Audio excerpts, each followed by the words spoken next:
In our culture, a lot of us have been defined by others. And so there's a lot of power in reminding people that actually you have the right to define yourself.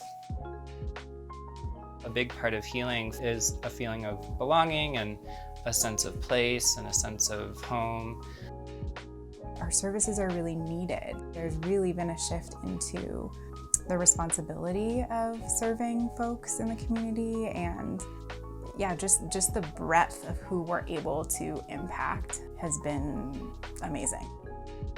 We are here to serve anybody who's interested in mental health support from a queer and trans lens. Queer Asterisk is a Colorado 501c3 nonprofit. We offer 3 primary services. So first is counseling services, everything from individual and family therapy to group therapy. We also provide educational trainings to other organizations about how to best serve queer and trans clients and employees and staff.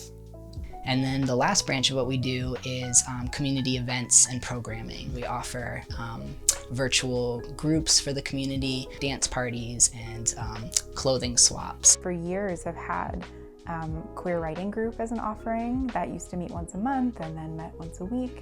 And then similarly with Open Art Studio, just this open art studio space where people could come and listen to music and hang out and eat snacks and make art together. We're getting like much more specific and kind of honing in on how to support people and how to like involve folks in really unique creative healing opportunities.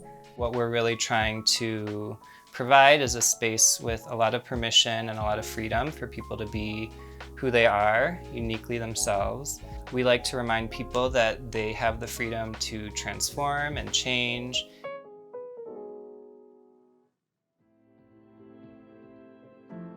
People really resonate with just seeing other queer and trans people really living empowered and happy, healthy lives.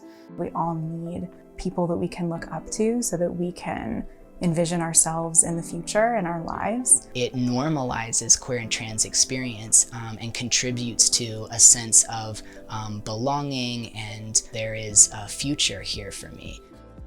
We are a diverse people, but Queer Asterisk is holding that so that we can build the community that we're ready for. This transformation, this transpersonalness is queer. It really is queer. And I am so honored with Brett and Sorin's leadership to be part of this, because it's coming home to something that all of us feeling different or queer or gay have needed for a lifetime. We have grown a tremendous amount since our founding in 2016, which really speaks to me about the need in our community for gender and sexuality affirming mental health. One unexpected way in which the pandemic has shifted the trajectory of our organization is that we have been overwhelmed by client inquiries. A global pandemic and then the social unrest that's happening in our nation right now has really led individuals and their families to reach out for mental health services. We have seen a 500% increase in new client inquiries since March. So since the pandemic started, and I think that really speaks to where a lot of people are at right now. We've definitely had to grow to meet the demand, and so just having more financial resources is definitely a big support. Let everybody know that we're here and we're expanding to support more and more people.